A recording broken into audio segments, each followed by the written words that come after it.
I said, I'm like, man, if I could sell a couple of these and go hunt elk every year, I'd be stoked out of my mind. Well, it was like what I wanted to potentially sell in a year. We sold in like the first hour of turning the website on. So all of a sudden it's like you're hitting the panic button, like, whoa, Oh my whoa, whoa, goodness. trying to pull the e-brake, figure it out.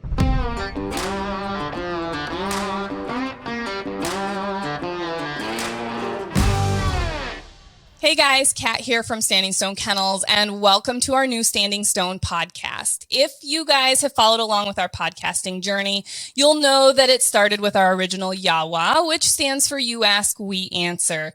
And Ethan and I are still going to be having conversations together, but we are changing things up a bit, where we're going to interview guests that we think have really interesting stories and things that we want to share with everyone.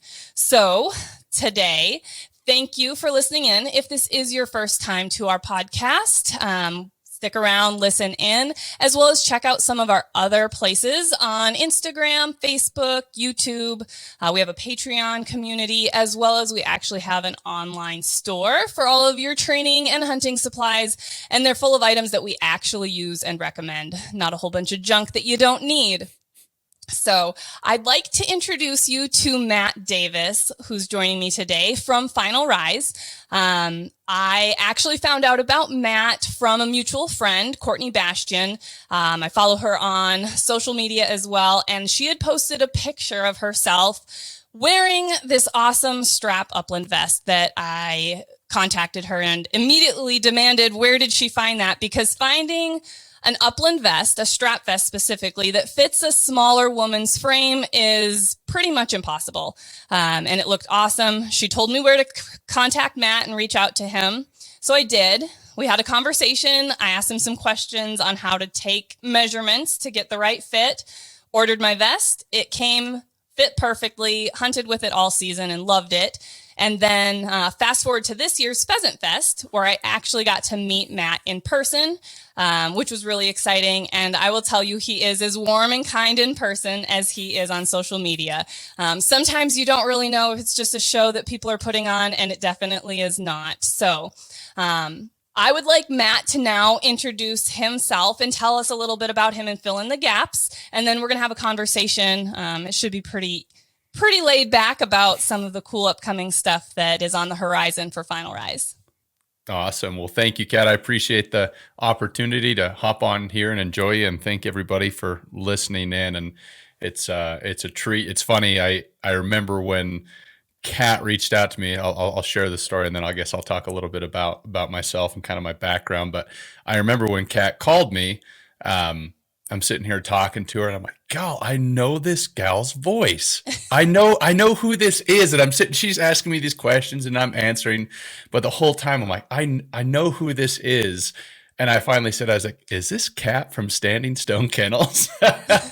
She's like, "Yeah, it is me." I'm like, "Oh, awesome. I've loved and enjoyed a lot of the content that you guys put out there, and just absolutely applaud what you and your husband have done for the upland community as far as empowering consumers and educating them. As a novice dog handler myself, I've got multiple dogs. I do more hunting than I do training, and I've been lucky to have some wonderful dogs that have done me right. But I'm always looking to improve, and it's nice to have companies like yourselves that are putting out so much quality content for people to absorb and help them along the way. So hats off to you guys, and it's an honor for me to have you using our product and the kind words that you share. So that means a lot. I'll just say that. So thank you, Kat. A little bit about me. So my name's Matt Davis. I'm from Utah. I live in a small town called Heber City. Well, it once was a small town, and like everywhere in the West, it seems like it's exploding currently. Lots of new people coming in, and but fortunately, I'm tucked back on a nice dead end road. I live next to my dad, and we've got a bunch of ground between the two of us, so I still have my little slice of heaven out here in the mountains. Cut my teeth bird hunting at a very young age. I've got wonderful grouse hunting 5-10 minutes from my house. I can go just about any which way and be into grouse. I do a lot of big game hunting as well, and that will become probably fairly important throughout this conversation, as it really led to, help with the development and understanding of quality gear, and how a lot of those same design aspects and features were brought into the Final Rise strap vest from experience of big game hunting and using some of the packs that are there. So yeah, I got into bird hunting at a young age and have just enjoyed it for the majority of my life. Now more than ever, where I'm able to now have a small business that's able to create products, and really our mission and our goal is to improve the experience of wing shooting. And we want people to love doing this. We understand if you love doing something, you're going to do it more often, you're going to enjoy it, you're going to get people involved, and in this long drawn out way, everybody benefits from that. So, as we continue to develop new gear, and I'm sure we'll talk a lot about that, but our hope is to create, premium quality American made products that trainers, hunters, whatever, if you have a dog, if you're into wing shooting or upland hunting at all, our goal is to be able to create a very diverse offering of products that will hopefully help you in that aspect. So really excited to talk about that stuff today with you, Kat. Great.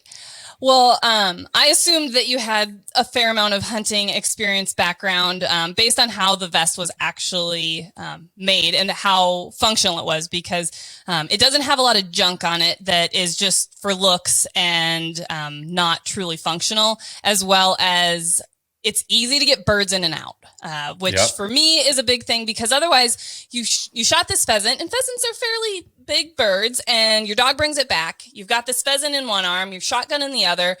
The hunt doesn't just stop because you've got a bird harvested and you're trying to get it in your bag, and people are walking. You need to stay in line and be safe. And I'm trying to struggle to get a bird in my bag in my last vest. And I'm like, Ethan, come put this bird in my bag. I can't reach. And now I can just pop it in the back, and I can carry, multiple birds without also feeling like I'm so restricted then. And I love the water bottles because it never fails no matter when I'm hunting. We went to South Dakota 2 Decembers ago, and I was in a t-shirt sweating. Holy. It was hot, which isn't normal for South Dakota, but needed water for the dogs, especially because that time of year, they're not acclimated to those hot temperatures. Nope. So 2 great big water bottle holders. And then I love the shot pockets because they're so deep, and you're not going to bend over to take care of a dog, tie your shoe, and lose a pocket full of shells, which are like hen's teeth right now. So losing 20 gauge shot shells is not something that I want to be doing in the field. So like I said, I love everything about it. I haven't honestly used the water bladder for myself because I think that's just extra weight that I don't want to be carrying around. And I also am probably one of those people you're going to be like, that's disgusting. But if I'm super thirsty, I'm just going to drink out of the dog's water bottle as well. So it's fine. I'm like, it's fine. It's fine. Nope. I think you nailed on a couple really key design aspects there, Kat. I mean, yeah, I've hunted a lot, and I've owned a lot of the really good hunting gear that's out there. And I have nothing negative to say about anything that's out there. It's just through experience and through many, many years of, being frustrated with certain design aspects and whatnot, it was the opportunity to take all the good things from all the good products that I used and address all the things that I wasn't maybe necessarily stoked about, and kind of bring that together. And that's kind of really what the Final Rise setup was. You nailed it. But at Pheasant Fest, you probably saw it. We had a couple mannequins on the end of the booth, and we just taxidermy, just basically tubed a handful of pheasants, and guys would come up, and it says, hey, we'd hand them one of the birds and say, load this into your vest. And people's eyes would just light up. It was this big aha moment of like, holy crap, I don't have to do yoga or some sort of like CrossFit maneuver to dislocate your shoulder to get it into the bag. I don't know I can barely scratch my own back. I'm a fairly fit guy. I take care of myself, but it's like when this pocket is literally behind the back of my neck, I'm like, how do they expect people to put birds in here? And realistically, I don't know very many people that can without the assistance of buddy coming all the way across the field, and it's this big to do. So that was a big aha moment. The deep pockets, obviously you hit everything perfectly there. Just being able to have everything at the ready. An important part about a deep shell pocket as well, and I explain this to a lot of people, a vest is like a teeter-totter, right? And when you're loading a vest, you want to make sure that the weight is equally distributed, right? Both on the right and left, so it's even on your shoulder harness, but also in the front and the back. And when we leave the truck, we don't have birds, right? Everything feels hunky-dory. It's not a big deal. I always tell people an empty vest will always feel good. It's when it's loaded down that you really, really see the design aspects or the features of it shine. And those deep pockets, what they do is, I'll just use my hands here. So if you're watching, you'll kind of understand what I'm looking at. So the shell pockets sit lower than the back of the game pouch. And what that does is we don't put as much weight in the front, right? You've got shell pockets, or excuse me, shotgun shells, maybe a half a box or a box. And then in the other pocket, I like to carry a point and shoot camera, snacks that I just want right there. I don't need 2 boxes of shells personally. If I shoot 2 boxes of shells and I haven't shot a limit, my ass better get back to the truck.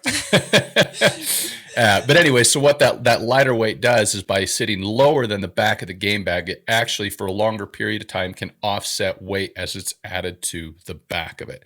So as I start adding pheasants and different things like that, it's wanting to act like a teeter-totter, right? So having that weight lower to start gives the front of the vest an advantage, and that's going to basically, in a roundabout way, it reduces the amount of stress that's on your shoulder harness. If you've hunted for, you're out for multiple hours, you've got a lot of birds, you get back and your neck's just sore, like this is what that's combating. And so it allows you to get away by being more minimal, right? If you don't need to take the kitchen sink with you, you've got lighter stuff up front, and that's going to offset the weight of those birds if you're fortunate enough to go be successful. So deep shell pockets, not only for not losing those precious 20 gauge shells, but Yes. it gives that weight an advantage because it's starting lower than the back of the game bag itself. That's really interesting and not something that I had considered or thought about another purpose other than, not losing shells or anything else that you're carrying in your bag, like your cell phone, which can be pretty, important not to lose in the field. And then ultimately the sizing. That is something that I think that your vest system has a huge advantage over any other systems out there, because it is not only comes in different sizes, but you can take those custom measurements for shorter people, because I'm a shorter person. I'm 5'3". So, if I get a regular sized vest, the pockets, the back of the bag where the birds are at hits me in, the back of the thigh, which when you're walking, it's going whack, whack, whack every step. And it's so annoying. So having something that sits more on my waist, which is also a great place for support, that waist belt, actually hits where it needs to give that added support. So it's not all on your shoulders, is awesome. And I wish that there were more companies out there that, customized to a women's sizing. And the fact that you've done that, even with not calling it women's vests, but having the functionality of customizing it, is really awesome and supportive for the smaller demographic of hunters out there. And that really was the goal. We had a lot of folks come up in the booth, and I get plenty of emails of gals asking that question, and they say, "Hey, where's your women's shoulder harness or your women's waist belt?" It's like, well, we don't have to have women's specific products because we're taking into account your different measurements, both your waist and your torso length. With you, Kat, you said, "Hey, I want my sternum strap to hit me at a certain location." You had decided higher, yep. Right? And we all understand why for women, it's not as for guys. I want for me, I want that as low as possible because I want to keep that shoulder pocket nice and clean. I want those straps coming across the front of my chest. I do not want anything in my shoulder pocket where I'm trying to mount the gun, right? And you see this on a lot of different vests out there, as these companies are trying to, imitate or replicate a backpack style vest. Well, they're putting this giant padded shoulder strap right where my gun needs to go. And there's buckles and there's this and there's that. And it's like, man, my gun fits me great. You go to the gun club and you shoot awesome. And then you get out in the field and you wonder why you just whiffed on a bird. And it just changes everything. And those are the little things, again, coming back through just a lot of hunting and a lot of experience in using gear, you realize how things should be designed and how they should function. And so with those shoulder harnesses, we get this question a lot as well, so I can address it here, but we don't use any padding in our shoulder harness. And that allows that fabric. We use a non-slip grip fabric on the underside of it. So that way it's not slipping or falling off your chest. It's going to grip onto a t-shirt, onto a soft shell. It's going to grip that nicely. So it just stays in place. And then we have that sternum strap in the optimal location. So for a gal, you can say, hey, I'm measuring basically from the top of my bum crack over the top of my shoulder and to where I want that sternum strap. And then I can basically just go in, because this is something we run out of the basement of our house. This isn't some high production facility by any means. You know, we're just making these in our basement, and I can go in, I can spec everything out, and I can just send it out basically. And you're going to have to fit it a little bit. I'm sure you had to tweak yours a little bit, Kat. But it has enough adjustment that you get that little bit of play, especially because if I am wearing an extra couple layers or something when it's colder out, I need to have a little adjustment. Or if it's that hot t-shirt weather, then I can adjust accordingly. Yep, exactly. And so just by being able to use a non-padded shoulder harness, we're not messing with your gun mount. We're allowing that to lay very flat to your body. So for guys and women, that's a big deal, right? That fabric is just going to conform to the contour of your body, no matter how your chest is shaped, no matter how your torso is shaped. It doesn't matter. And that's one of the reasons that we don't have to have a men's or women's specific shoulder harness. Yeah. And even from a standpoint of, we've got 2 little boys, that raising them to hopefully love the sport and the dogs and have the passion for it that we do. No force necessary, just exposure, right? We're going to see what they like. But as they're coming up and also needing gear, that's going to have the opportunity to fit them at a younger age, instead of like a youth vest, which isn't youth stuff, typically isn't built like adult stuff and quality. I remember when I was little on basketball shoes, I'm a smaller person. I can literally wear youth basketball shoes sizing. And I was like, oh, they're so much cheaper. I'm going to get the youth ones. Well, then they just fall apart on you because they truly aren't made as well as the adults. So same can be said for hunting equipment, you know, what we can get for the kids as they get older that is of that higher quality, that is going to have a little adjustment so it can grow with them, is something that I'm really interested in too. So and I mean, we talked about, you know, we've got, so on sizing, we've got 3 different sizes of waist belts and then 2 different lengths of shoulder harnesses. And we've had some people that may need an even larger belt. And again, it's just nice because I've got all the fabric and stuff downstairs, and so we've been able to cut those out as well. So I mean, really, as long as it's not too labor extensive, I'm usually more than happy to just go the extra mile and make sure that we get folks set up, because we understand American made and American sourced gear. It's not the cheapest, right? I mean, you could Google upland vest and there's a lot of vests for $150 to $250, and those are great. But what you're kind of getting in that regards is what Kat's been talking about. And it's that one size fits all, right? It's like, if you don't fall perfectly within the design aspects of that vest, it's not really going to fit. It's not really going to function how you would hope that it would. And so really what I'm getting at is, we understand we're making a really high-end quality product. And so by having the ability to make sure that that's going to fit you and you have a quality experience with our product, that's what we're all about. And it's not like you're going to have to replace this vest every other year. You're going to be able to lifetime this vest. You know, I've only used it for a season, right? But it 100% held up, doesn't have any wear and tear on it. And I know that, like my husband who guides a lot, he's hard on stuff. And if he doesn't have quality stuff, it's going to break down. It's going to fall apart. He's going to have to be replacing it every couple years, and it gets expensive. So we look at it as an initial investment and then something that's going to last. So nailed it. I want to talk about your different vest systems, because I saw that you have the Summit, the Legacy. You actually have a turkey vest. Mm-hmm. I did not know that. So I was doing my research. And then, like we talked about at Pheasant Fest, that new Sidekick system, which is what I ordered, which I'm excited about, but you will obviously know much more about it since it's your product. So tell us a little bit about it, and then I'm going to tell people why I'm excited about it. Awesome. No, thank you. So yeah, I mean, I kind of mentioned it earlier, but our entire goal is to be able to create a product that will fit different types of people's needs. And the way that we hunt, maybe out here out west, we do a lot of chucker hunting. It's a sun up to sundown. You're leaving, you're gone all day.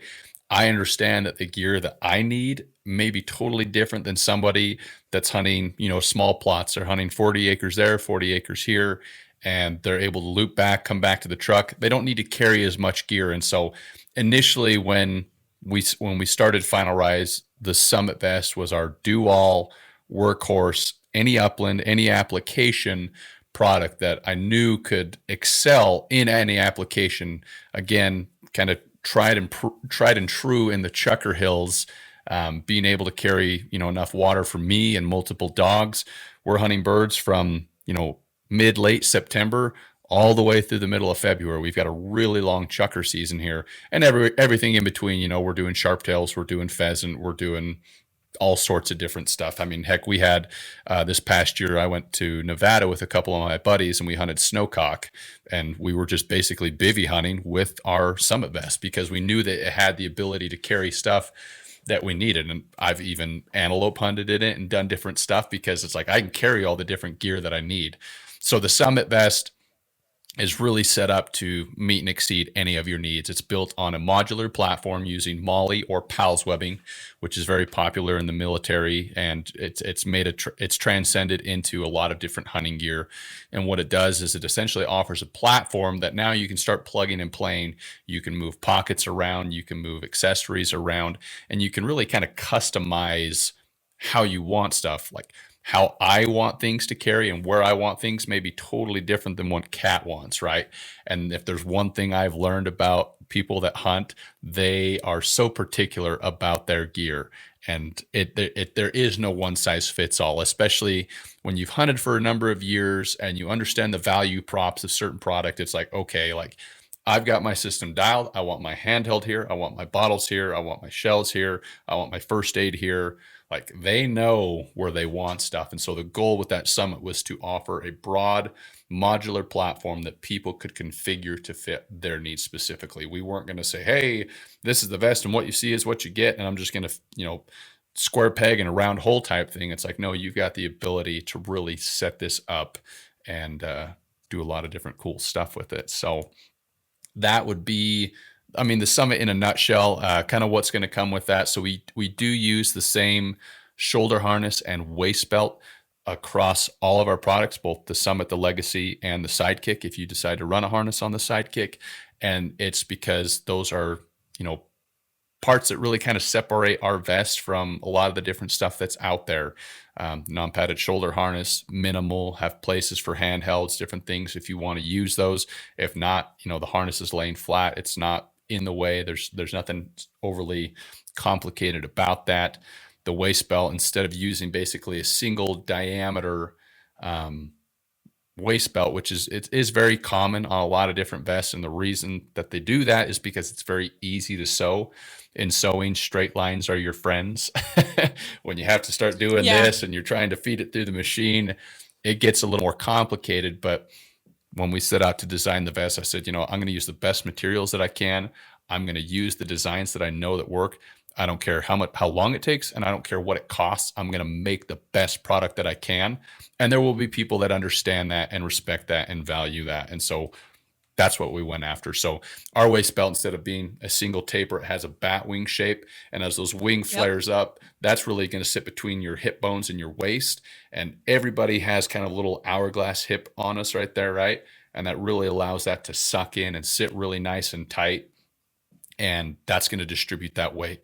A strap vest, the waist belt is the very foundation of a strap vest. It has to be, right? You've now gone and removed all the different fabric and everything else that you would find on a traditional vest, from coming off your shoulders and your back to you're wanting to carry it on your hips. And it's a glorified fanny pack if you really think about it. The shoulder harness is giving structure to the game bag itself. If you're carrying a bladder, it has a spot to do that, and you got a spot for handhelds. But there was a video I did very, very early on that caught a lot of people's attention. We went out and just did a quick preserve hunt. Our pheasant population here in Utah, as far as wild birds, is minimal. So every once in a while, we'll just go out to a preserve, take the nieces and nephews, and let them shoot some birds. But anyway, so I'd put seven roosters in the vest, and then I took the shoulder harness off. I put everything on. I had the birds in. I took the shoulder harness off, and the waist belt stayed in place. It didn't necessarily need the shoulder harness, and everybody's like, it was an aha moment of like, oh, that makes sense.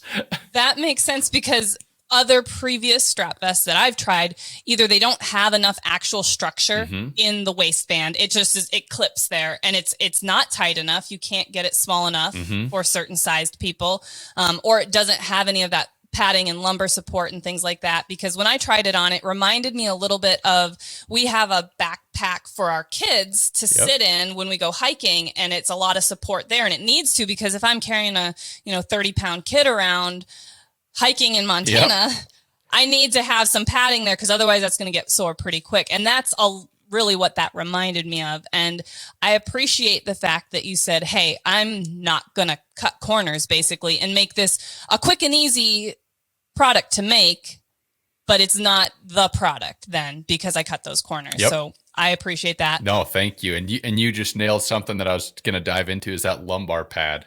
That is one thing that is unique to our vest in and of any other product that's out there. There is no other vest that has a true dedicated lumbar pad. And for those of you that maybe don't understand what that pad is or how it benefits, so everybody, whether you've got a flat butt or you got a bubble butt, we all kind of have a small void at the top of our butt crack, right? And that pad allows that to sit and fill that void. So as weight is added to it, it can't sag. But if you have a single diameter waist belt and there's no padding there, you've got your butt like this, and that belt can just slip right off the back, right? And what I say this lumbar pad does is it really combats the saggy diaper experience that a lot of different vests, you talked about it earlier, Kat, right? It's like whacking you in the back of the thighs. Exactly. And it's this big saggy diaper, right? We've all seen a toddler go running down the hall, and it's just like, that doesn't look nice. It doesn't look comfortable, and it's not attractive. So we'll just go with that. No, you absolutely nailed it. So anyways, that is again, the foundation of all three systems that we offer. The Summit Vest is going to include the water bottle holders and the water bottles. Those are to sit on the waist belt. The more weight you can put on your waist belt, I'm not going to beat a dead horse here, but I think most people will understand the more weight that you can put on that waist belt and the more you can keep out of that game bag, it's just going to distribute that weight and leave, room to throw birds in and stuff like that. And so that leads me to our legacy vest, which we launched about a year ago now. And that was really based on customer feedback. You start hearing saying, it was funny, people on social media say funny things, but people are like, man, it looks like these guys in these Final Rise vests are trying to climb Everest. It's like, well, if you saw some of the chucker hills we hunt, I was just going to say that. we hunt some rugged stuff, but again, it comes back to understanding. It's like, hey, not everybody needs all this carrying capacity. Not everybody needs to carry 130, 140 ounces of water. Like, I get that. So again, let's create a product that now that person will see value in and understand. And so essentially what we did, keeping that foundation of our waist belt and our shoulder harness, really what we did is we simplified the game bag itself. The Summit has 3 zippered pockets. There's one on either side of the game bag. And in that rear triangle panel where the bungee is, there's a zipper on the side of that. And so there's a lot of built-in organization already to the bag. I'm big on that. That's a big deal to me. So that's why I use the Summit. But on the Legacy, for guys that, hey, it's like, hey, I'm doing shorter walks. I don't need a ton of stuff. It's like, perfect. That rear triangle panel that has a nice zippered pocket. And then on the sides of the game bag itself, there's nice sleeves right there specifically for the water bottles. So you can throw those on there. You see that used. I think Orvis has a couple similar designs where the water bottles are kind of on the side of the game bag. So the Legacy doesn't come with the water bottles and the water bottle holders. But really what the goal was to be able to reduce price, we had to cut on materials and manufacturing time. And so we looked at the things that said, hey, obviously we're not going to jeopardize the comfort, the modularity, or the adjustability of the vest. But here's some things we feel like we can give up that create enough of a difference between the two products that it's like, hey, these aren't the exact same. So if I need some additional bells and whistles, or I understand the value of the Summit, it's enough to make a jump. But it's like, hey, if my hunting's more simple, I know exactly what I'm doing, I know exactly what I'm carrying, and it fits in the Legacy vest, and it can save me $70-$80, awesome. Like that's what it's all about. I'm not gonna make somebody buy something that they don't need. That just doesn't make sense. Right.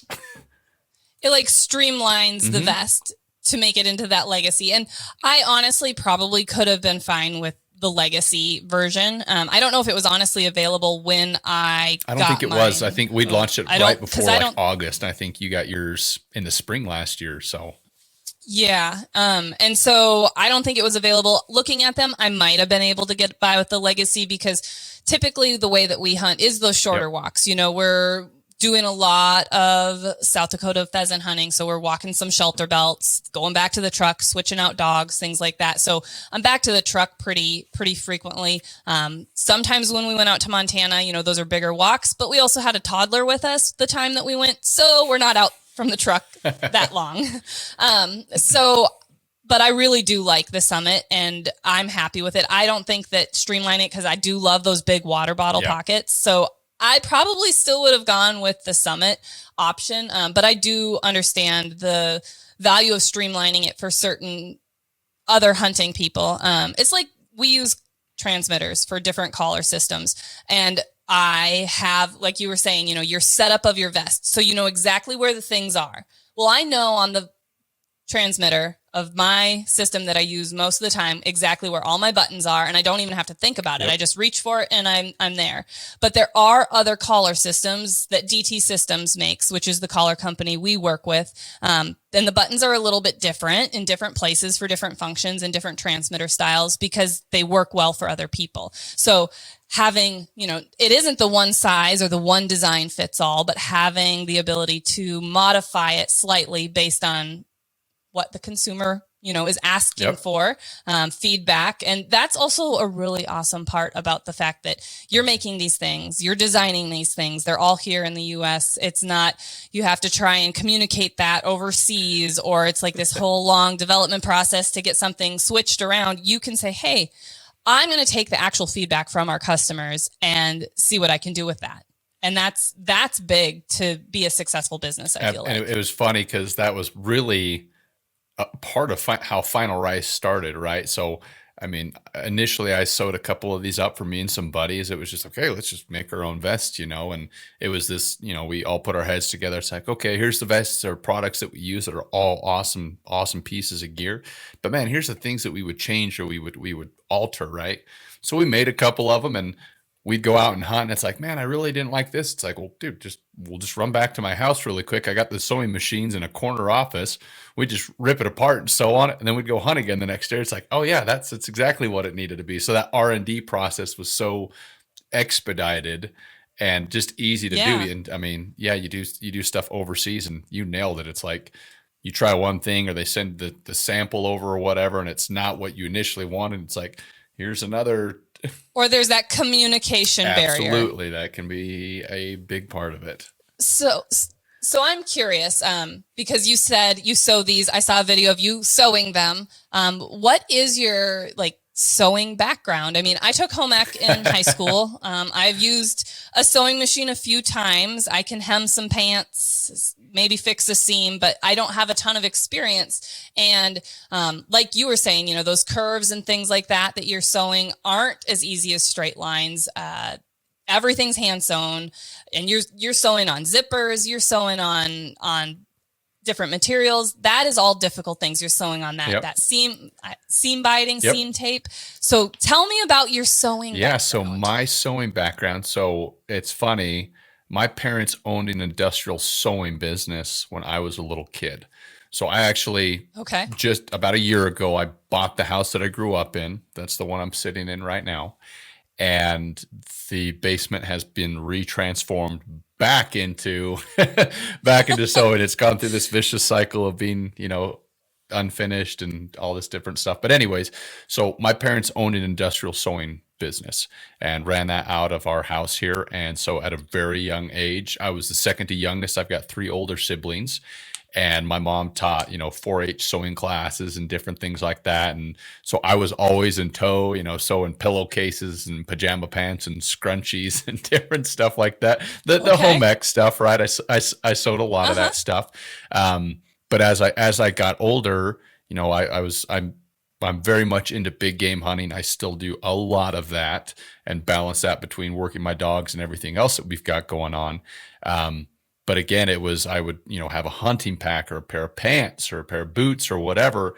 And there were things I'm like, yeah, I really don't like this, or I really want to change this. I just make it mine. I would just sit down and cut it open and figure stuff out. And so I've been doing that for a long, long time. Obviously, not at the magnitude and scale that we are right now. But it was honestly funny when I started out with this. I still have a full-time job that I work, and it's for an awesome company, and they take really good care of me, and they're supportive of me doing this. I've been with that company since it initially started, and so as it's grown and I've been able to shed hats and do different things, they've allowed me a lot of freedom, and so I'm super grateful for that. But when I initially started doing it, I was like, man, you know what? It would be awesome to sell a handful of these and be able to buy a Colorado elk tag every year, or Wyoming, or what. Like, that was my goal. I'm like, well, I need to, sell 20 or 30 of these a year and I'm good to go. Right. I didn't have these. I didn't start Final Rise with the goal of like, hey, let's blow this up and let's really trying to turn this into something special. But that's kind of what it transcended into. And so there were definitely things from a manufacturing side. I knew how to sew, right? But you start thinking through SOPs, or standard operating procedures, and building essentially tech packs and documenting the step-by-step process of, you talk about the binding tape and you talk about the zippers. And when you're constructing something sewing, you have to think backwards and you have to think inside out. When you're sewing stuff, you're sewing the raw edges. Mm-hmm. And so you have to be able to visualize, once I turn this inside out, or right side out, what is it going to actually look like? And so you have to think in a totally different way. And when you're doing a pair of pants or you're doing your own hunting pack, it's not crazy. But then it's like, okay, I need to document and streamline the process, because if it takes quite a bit of time to sew these from start to finish. There's probably 5 to 6 hours that go into every single vest. And it's because it's very intricate. Again, back to the point we've kind of both touched on, Kat, it was like, I'm not going to cut any corners. I know how these need to be designed, and it'll take the time that it takes. I'm just going to make sure that it's done correctly. And so documenting those processes, when we sit down to build something, you say a shoulder harness, or really any stage, the way to be most productive is to do several hundred of the exact same thing. And so if you're feeding shoulder harnesses through your binding, you're literally just feeding hundreds of these off the back of the sewing table into a tote or whatever. And then you bring them out and then you run the other side through. But you just have to understand those steps, because we use what's called a Tech 69 thread. It's a nylon based thread, very, very strong. I think it's like 20 pounds of tensile strength per stitch, sewn at like a 6 millimeter spacing. Like, they're strong. It is tough stuff. And if you make a mistake, it's harder to cut it open than anything. Like when guys are like, hey, I want to cut this open, or I want to do this, or I want to add this. And I mean, you get plenty of creative guys out there that say, hey, I'm just going to add this to my vest. And I just say, you're in for some work here, because they don't come apart to tear that apart, which is a good thing, right? Because if you're not going to be tinkering with your stuff, it's like the longevity and the quality of the product. That's why we do it the way that we do. But there's just so many steps, and it becomes so complicated. And so you just have to document all of that.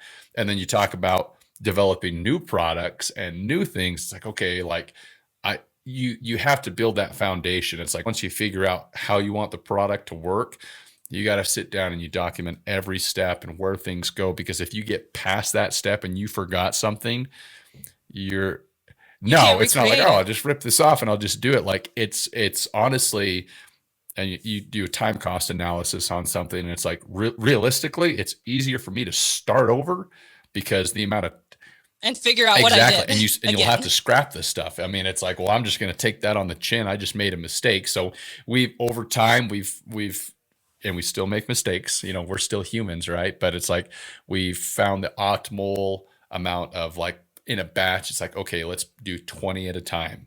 So that way, once you get it out and you look at it, you're like, oh man, I made a mistake. You're not 100, we'll say shoulder harnesses. You're not 100 shoulder harness. You're 20 in and you're like, well, crap. Like, yeah, that sucks, but it's still not great, but it wasn't like you did 100 all wrong. And then you're like, well, that really sucks. Yeah. So that makes sense. Cause I was going to say, there's gotta be, when you started it, you're getting more efficient because you're making more of them. But also finding out a system, like not build one, then build another. It's build all the pieces for as many as you can, and finding that sweet spot, that sweet number of efficiency, because it might not be 20, it might be 24 or whatever the number is. And you just have to find that by trial and error. And it's like training dogs. How many dogs can we train and still have the quality of training, but push that efficiency and quantity so that we can work with more dogs? Because I hate telling people, oh yeah, we're out 6 months. You know, I would love to get your puppy in this spring for training, but I'm sorry, it's not going to happen. We can't get them until September, which then they're barely ready for hunting season for some people. So being that far out, finding the best and most efficient way and not cutting corners, because I want to still be producing a product, a well-trained dog that people are going to enjoy to hunt behind. So completely understand, and it is very relatable. You're constantly refining and tweaking that, right? And, you know, we're constantly looking at, you know, different sewing machines and different types of equipment, and there's always more efficient ways to do things. There's some crazy automated machines out there that I'd have to refinance my house a couple times to make some of that stuff. I was going to say. But so, I mean, that's why some of these, you know, certain companies that are manufacturing things, you know, potentially overseas or in some of these factories, it's like, there's a reason they can get them so cheap. It's like these companies have multi-million-dollar machines that will just do the craziest automated stuff. I mean, the most complicated machine we have is called a bar tack machine, and bar tacking is the stitch that is used on the molly webbing, right? And so it's this big automated machine, and you basically load it in there. You have your webbing, you fold it up, and there's a little presser foot on top that's going to clamp, and you push the pedal, and the machine itself has a couple thousand pre-programmed stitches into it at certain lengths, at certain widths, certain counts of stitches. I think it's a 42 stitch. It's like a 7/8 inch is what we use on our bar tacks. Anyways, I mean, it's like, keep your fingers out of the way. And if a needle, I mean, we've got like a face shield on it, because if those needles explode, it's like they're crazy. Yeah, I can imagine. Yeah. So yeah, anyways, we've got some great machines, and it definitely, we're not sewing on a home ec, you know, Singer from Walmart by any means. We're using the $99 Amazon special that I have sitting in my closet that probably hasn't been used in 5 years. Yeah, that I wish wouldn't sew these things. Man, that we're I'd have talking a lot about. more sewing machines. But yeah, we've got 5 machines downstairs, and I actually at Pheasant Fest, a good friend brought me a machine.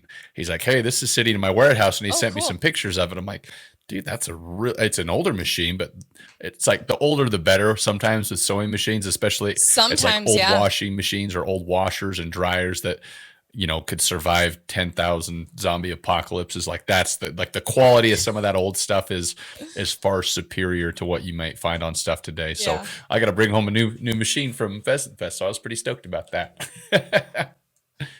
What did you get from Pheasant Fest? That's all I got. Yeah, that's awesome. I didn't make it past our booth. I came in that back door 10,000 times, and that was as far as I made it. So. And it was a busy show. I think people were really excited to be able to get back out there, see some of the new products that they haven't been able to get, you know, their hands on or look at, because it's been a couple years since they've been able to hold Pheasant Fest. So we got to walk around a little bit, but it was like, I'm going to walk to the bathroom, and an hour and a half later, I make it back to the booth because I got stopped so many times with our dog vax and stuff. So it was, okay, I'll be back in an hour. I'm going to the bathroom. No, it's not going to take me that long to pee. It's going to take me that long to walk there and back. But it was definitely a journey. It was a journey. But so I guess, finish telling me about the sidekick. We got sidetracked talking about the sidekick. So the sidekick, that was a perfect bridge to that. So this year, just before Pheasant Fest, we released our sidekick, and this is actually a product. We had the Legacy and the sidekick essentially ready to rock and roll at the same time this past year. But kind of due to constraints on manufacturing capabilities. And what I mean by that is finding people that are willing to sew and sit a machine and do that. You know, a lot of small businesses can understand right now it's a little difficult to get some help right now, and that's just the nature of the beast. So you just roll with it. But it was perfect. You know, it just gave us more time to test the product. I'm a huge believer in not just creating something. I mean, aesthetically, yeah, it might look really cool, and you look at it, it's like, okay, yeah, that makes sense. But like, I'm all about time in the field with a product. And so this past year was a great opportunity to get a lot of those out. I sent them out to multiple people, and specifically quail hunting and training is what this product is kind of catered towards. And what the Sidekick is a very simplified. It's almost more like like a training vest, if you will.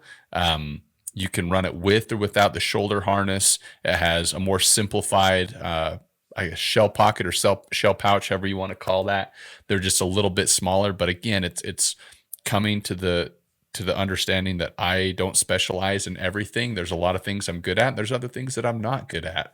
And so by sending the product out to people that we trust and value their feedback on, both trainers and quail hunters or guys that just really like running an ultralight rig, we were able to take the product even a little bit further. And we're all about not only making it the best that it can be, but having gear be very, very functional. It's easy to copy and paste. There's a lot of good stuff out there, and yeah, you could go rip off somebody else's product, but it's like, okay, it's like there's always a foundation, right? I mean, we're not making the first strap belt or strap vest that was ever created, right? But it's like, okay, you know, there's new fabrics, there's new components, there's new understandings of how gear can progress. It's like, how do I raise the bar? And so that's the approach we've taken to all of our gear, and specifically with that Sidekick was utilizing every square inch of it to be able to organize, to be able to carry the stuff that you need. And anyway, so yeah, we just launched that right before the show and had a huge response to it. I was honestly surprised. You obviously came on and tried one on Kat, and we've got one on order for you that we're super stoked to get to you. But I was surprised at how many people were drawn to that product. We had our booth set up, and on one side of the booth, we had the Legacies and the Sidekicks. And then on the other side, we had the Summits and then all their corresponding accessories to kind of just organize everything. So it made a lot more sense to the consumers. But so many people gravitated to that.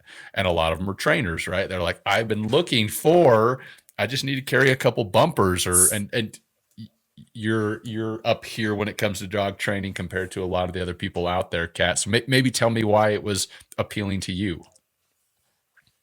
So I have used a couple different training belts, I like to call them, because it does come with the straps that you can add or take off. And I probably will use them without, because like I said, all that support is going to happen on that lumbar belt. But when we're training all year round, especially in the summer in Kansas, it gets warm, you get sweaty, especially if you have straps on your back and on your shoulders and stuff. So I like to be as lightweight as possible, just around the waist. Finding a belt that fits around my waist is difficult. And again, you get that like saggy diaper, saggy feeling where you're like, it's making its way down onto my hips, not staying at my waist. So a lot of the belts I've found only will fit me if I wear them as like a low slung on the hip belt, because I can't cinch them down any smaller, which gets uncomfortable. Not only does it like wear on your hip points, it also slaps you basically in the back of the butt and the thighs all day, every step you take, which is annoying. Water bottle holders. Some of the belts I've tried don't have water bottle holders. I'm training bird dogs in the heat of the summer. I need water bottles, not only to wet their ears and give them a drink, but they have to have that water. I need to have that water, right? We talked about that. I'll share the dog's water. And then a belt that has a place for the birds. I need easy access, and that belt has easy access. The bag basically has a strap that holds it closed, that's like that wide, and then easy access to get everything else in. Some of the ones we've used in the past, it's such a small opening that I could maybe pop a quail in there or really work at feeding a chucker in, or a pigeon, which is what we primarily train with, our chucker and pigeon, sometimes some quail. So I need an easier access, bigger opening to get those birds in and out easier, as well as to clean, because I have done it. more than once. Everyone at our facility has done it more than once. You leave a dead bird in your bag after training, and 5 days later you find it, and you're like, what is that smell? Oh my gosh. Well, this needs to be washed immediately. Well, some of the bags are made of leather or canvas, and it's like, yeah, washing that's going to probably ruin that material. So that, and then it's got the front pockets, which I carry a lot of accessory gear when it comes to training. So I've got to have my phone for pictures and taking videos of the training sessions, for that that ever going social media. Everyone wants to see story posts, pictures of their dogs in training. So we have to have that. Blanks, blank pistol, shotgun shells, shotgun blank. So you need plenty of pocket space in the front, and the one that it comes with are a little bit smaller shot pockets, but then you have those cool what did you call them, the bird pocket, basically, that was a longer pocket that was mesh. Yeah. And so I ordered a set of those because I see not only do we typically wear that bird belt in the field, but I also wear a bird bag in the field, like a across the body shoulder thing. So I've got some extra pigeons. If I need, another live bird for something, I've got it with me. Or if I need to reset launchers, I don't have to make the course twice, being efficient. Well, if you've got 2 pouches that I can put some live birds in, to lighten my load for every loop that we make through the field, that's going to be easier on my body too, and my trainer's body. So those were a couple of the things that I liked about it. The big water bottles, I think I said that, and then the comfortable around the waist, and it was pretty adjustable. I tried on a small and a medium. I think I ended up ordering the medium, because I want one of the girls that trains for us to have an opportunity to try it out, wear it. And so if she ends up liking it, then I may order just the small for myself, but I knew that the medium would cinch down enough that I needed it too. So, from being able to try it on at the show. So, I really like those options. And then I've seen a lot of these I keep calling them vests, but belts used for just dove hunting as well. I know you mentioned it's a quail, maybe trainer specific thing, but I think dove hunters could really utilize it as well, because you're sitting there on a stool most of the time. And you just need your shells and a place for your birds. So, would be functional in that way too. Yeah, you nailed everything about it. I mean, that was the goal, right? Understanding what you guys are doing. It's like, you're really not giving up that much over a vest as far as what you need to be able to carry in the field. And so, I mean, Kat touched on the water bottles, having those there, having the training pockets. And essentially what those are is you have the ability to load a live bird in that. They'll fit two to 3 pigeons, depending on the size of the bird, or a handful of quail, 4 to 5 quail probably. And being able to just have those on your hips without a shoulder harness is pretty invaluable. We did away, a lot of quail or dove belts. They have snaps on the sides of the game bag itself. We did away with that. There's better technology and better ways to do that. And I like that Kat highlighted the size of where you can basically access the pocket, because Kat, you probably don't have super big hands, I would imagine. And if you're struggling to put a quail or a pigeon in an average thing, well, you got to think someone that's got big hands like me, or just an average dude. It's like, man, why is it such a pain in the butt to just do what I need to be doing, and I'm doing it year round? Like, just doesn't make sense, right? So being able, so we've got the 2, it's basically a ladder lock tightening system on both sides of the game bag. And then Kat touched on, we use a very robust 2-inch buckle that is the closure at the top that's going to support the outer layer of fabric. There's a big zippered pocket, dual zipper pocket across that. Even on that 2-inch buckle, you can adjust that. There's some adjustability there, so you can basically constantly be changing where and how you want that bag to be accessible.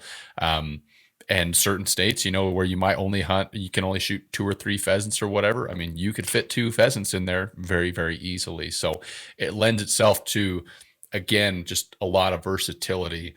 And the nice thing about it, and I haven't done a really good job of maybe highlighting this, but the Sidekick is the perfect opportunity to do that, is that all of these parts, every component that we make is all, I've said plug and play a couple different times here. The thing is, so Kat, for example, she already has a Summit vest. You can order just the Sidekick bag and you can take your Summit bag off and put a Sidekick bag on there. So instead of having to go buy an Okay. entire new vest for whatever it might be, it's like, perfect. I can buy this $80 pocket. I already know my waist belt fits me.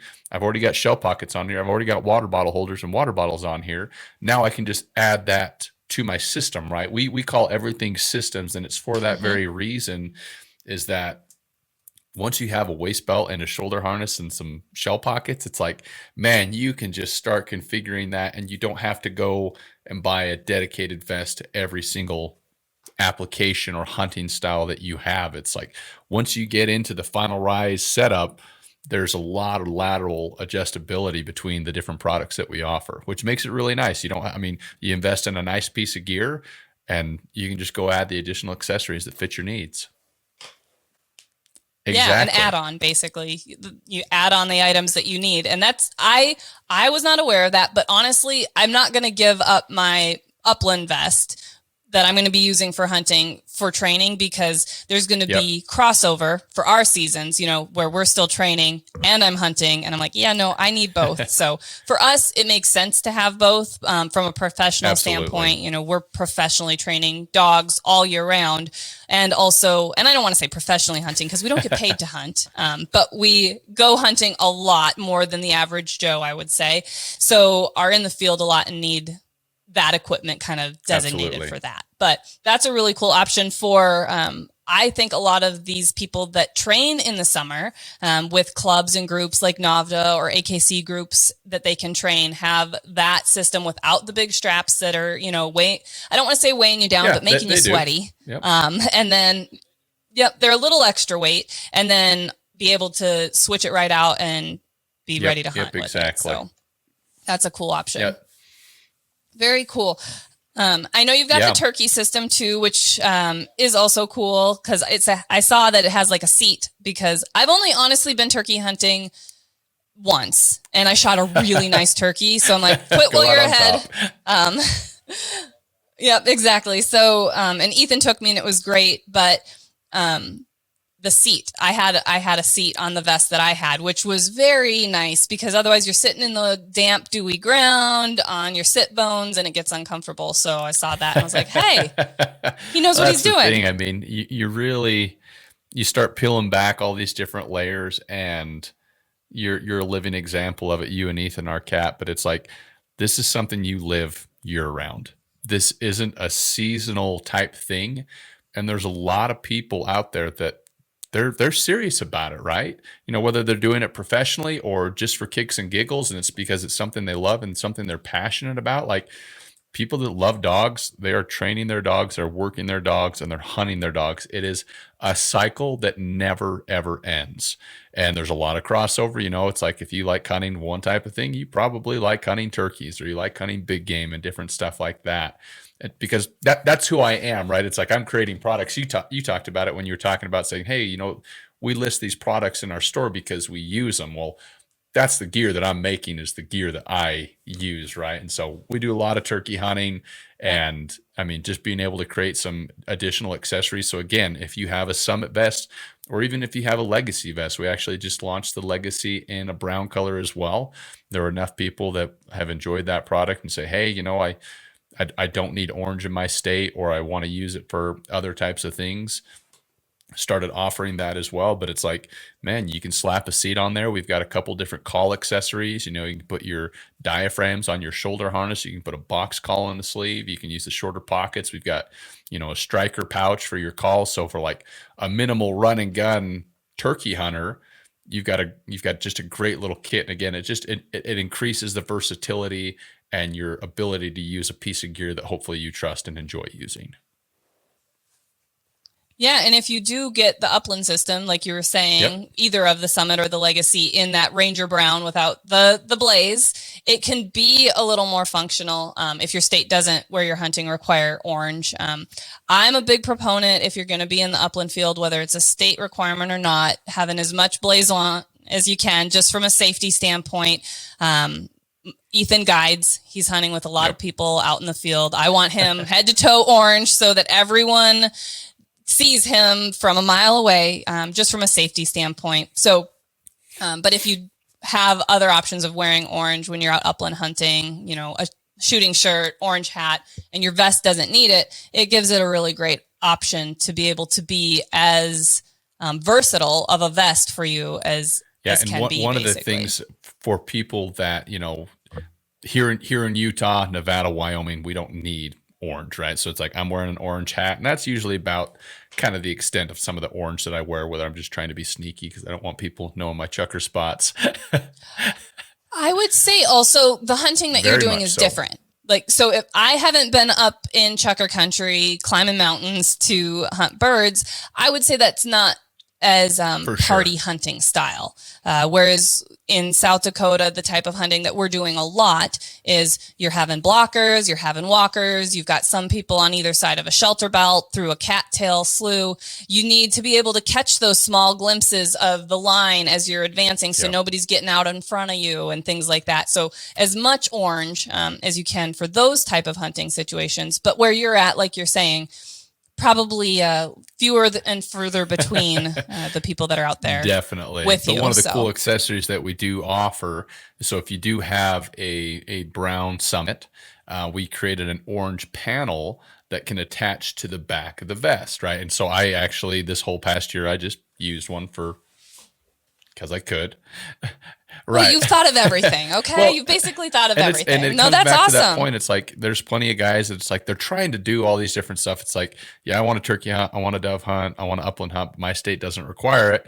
You invested in a nice piece of gear and now you're going to go to Washington or you're going to go somewhere where it's like, hey, you got to have 400 or 375 visible cubic inches of orange. It's like, now how can I make sure that that vest can get there? So you can swap out the panel on the back. You can add orange pockets to it. So, I mean, there's some guys like, I don't want to wear an orange hat or I don't want to wear an orange hoodie. It's like, okay, that's fine. But again, you kind of nailed it, Kat. We've really tried to think through the traveling hunter, the passionate guy that's hunting multiple states every single year. We're not going to peg-hole you into a product where it's like, well, now I got to go buy an orange vest or now I got to go do this. It's like, no, you can just spend $20 and all of a sudden you're legal. You get to wear the exact same vest. And I think from a small business, our consumers, our people that trust us, appreciate that not, but you can only get another orange vest if you buy the whole kit and caboodle, because we are hunters ourselves and we want to share that passion. And we don't want to say, oh, well, the only way that you can do this is because you make $1 million and you have the money to buy all the gear in every color, in every size, and all the things. So it's awesome that you've added those accessories, those add-ons that allow people to really get the full benefit out of all of the systems with that plug and play and mix and match accessories that work for them for whichever hunting season they're enjoying. It's value, right? People say that like, well, how can you use the word value when you have an expensive product? But it's like, once you get into that system, right, it's like, man, there's a ton of value in that. You used kind of the footwear analogy, right? It's like, man, you get into something that's a good piece of gear, man, the possibilities are endless, and it's probably going to save you more money in the long run because it's going to last you longer. You can use it for more things. You can hunt multiple states. Like, yeah, I mean, I guess I'm beating a dead horse and reiterating what you said, Kat, but yeah, we've definitely tried to think through all of it. But it's very true. Very true. So can you tell us any other little sneak peeks about anything else that might be on the horizon for you guys product wise? If you're not ready to release anything, by all means, zip the lip. But I am excited about what we talked about a little bit. Yeah, I mean, I think we've kind of started leaning into it with the Sidekick and specifically what that addresses in the sport and the passion that we share, right, Kat? And I think there's a lot of opportunity in the training space. There's some good stuff out there. I don't feel like anybody's really given it 100% and said like, hey, like I'm really going to think through this and make the best products that I can make. So a lot more on the training horizon. Kat had some great ideas, some great feedback. And again, I thrive on that. I tell people I'm not good at everything. I know how to sew and I know how to chucker hunt and hunt grouse and a couple other things, but it's like, I don't pretend to be a specialist at things that I'm not an expert in. Right. So I rely on the feedback of experienced and trustworthy folks like yourselves to give us that direction. At the end of the day, we can make it happen. I can sew it, I promise. And so, we Kat and I had some really good conversations about some different ideas, and I'm excited to go after that and see what we can develop there. And it's going to be fun to work on a couple projects with these guys. But so there's that. There's a laundry list of stuff. I'll keep my mouth closed for now because I'm sure I don't. It gets exciting.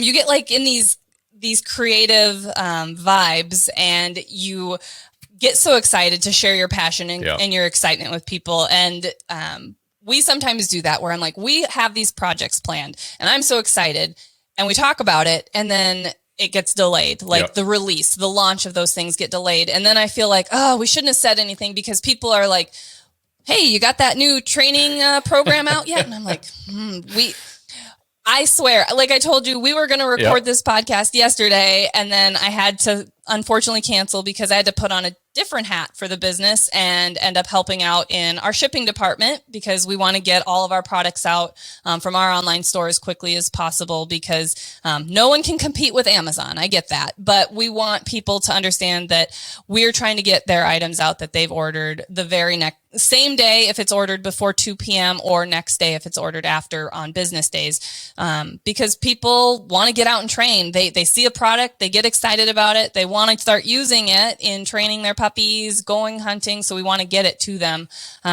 So I was doing that yesterday, which it sounds like you have a lot of hats from hunting, the Final Rise products that you're literally sewing yourself in your house and getting shipped out, as well as another company, Mountain Ops, that you work for.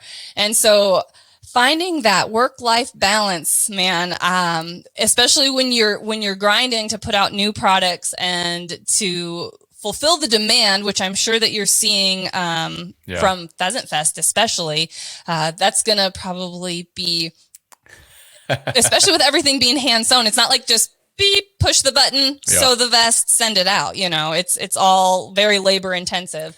So how do you do it? I'm a big believer of just pushing the button. It gets me in trouble sometimes, where I have an idea and I just do it. I don't know. I think people that you probably get it, Kate, or Kat, you're the same way, but it's just like where there's a will, there's a way. Time management. I mean, kind of how I talked a little bit about how Final Rise kind of came to be, and it was as Mountain Ops progressed as a business and was growing, there was some restructuring and different things going on through a sale process. And that was very beneficial to me because they couldn't have one guy doing 80% of their marketing, right? It's like, man, we need some other directors and we need to hire some graphic designers and stuff so that it obviously presents well during the sale process. And so that freed up some of my time, but I was so used to working nonstop. I just never stopped working. And I've kind of how I've always been, I was born and raised on a farm. From the time I was 10 years old, I was waking up at 4 o'clock to feed horses and feed cows and change irrigation lines. And it's just how I was raised, was to work. And so when all of a sudden I had time on my hands, I went to the company owners and said, hey, I've always had this idea or this, kind of desire to maybe start sewing and selling some of these vests. I'd already sewn some of them, obviously. I was like, I think I'm going to do this, and I'm a huge believer in communication and being very transparent. Always want to be respectful to those guys. They've given me so much. And so I just want to just be transparent, say, hey, I think I'm going to just try this. I'm going to do it after hours. I'm not going to do it on company time. I'll make sure you guys are getting your full value out of me, but just know you'll start seeing this from me and know when I'm doing it and different stuff like that. And so instead of what I'm trying to say was, instead of like, oh, cool, now I got a bunch of time when I get home from work at 5 o'clock. Well, instead of watching TV or sitting around on YouTube or scrolling through social media, I'm like, I'm just going to use that time to do something that's beneficial to me. Right. And so that's just kind of how I perceive and look at life. I mean, there's a laundry list of things that need to get done. And you wake up every morning, I sit down, I write a little list of what has to happen that day of my priorities. And sometimes it changes in the middle of the day. Sometimes you're running out to fulfill stuff in the warehouse, but you're constantly, you're evolving, you're learning, Final Final Rise, fortunately, got a lot of momentum right out the gate. I said, I'm like, man, if I could sell a couple of these and go hunt elk every year, I'd be stoked out of my mind. Well, it was like what I wanted to potentially sell in a year, we sold in like the first hour of turning the website on. So all of a sudden it's like you're hitting the panic button, like, whoa, Oh my whoa, whoa, goodness. trying to pull the e-brake, figure it out. And so it was just this scrambling, and you're trying to figure stuff out. And I just had a gentleman come down. He wanted to see a vest in person, so he just came down to my house. Not a big deal. And we were just talking about, he ended up knowing a guy that had done some sewing for me, because it was like, okay, like the game bag's very labor intensive. The shoulder harness, like you got it, like that's so important how it fits. And so I had these guys, they sew bed rolls, but they live like an hour and a half away from me. So 2 to 3 days a week, I'm driving all the way down there after work, sitting in their little sew shop, helping them cut stuff out, helping them sew. And it was just like, I don't know. I guess what I'm trying to say, it's like, man, if you really want something, you can make it happen. You just got to be willing to put your nose to the grindstone. And sometimes you will make mistakes, because I make them every single day, but you just got to get after it, and you got to believe in what you're doing. And for me, Final Rise is easy to believe in. I believe in American-made gear. I believe in the upland community. I love it. I'm passionate about it, and I want to better it. I've seen what has happened. Mountain Ops is more so in the big game hunting space. Prior to that, I worked for a bow manufacturer, Hoyt Archery. Done a lot of bow hunting, so it's like my whole life I've been using quality, high-end gear. And I looked at the upland market. I'm like, man, it's kind of stagnant. There were a couple great companies that were making some wonderful vests, and I was like, man, what if I poke that bear a little bit? Because at the end of the day, people call it competition. I don't look at like things as like, exactly, It's right? raising the bar. Everyone wants to make the next best product then, and it improves the industry as a right. whole. And we weren't the only vest to come out at the same time. I think there were multiple companies that saw the same opportunity, right? They're like, Yes, man, there were. here's kind of these kings, if you will, sitting on their throne, and they kind of just have a corner on the market, and they make incredible stuff.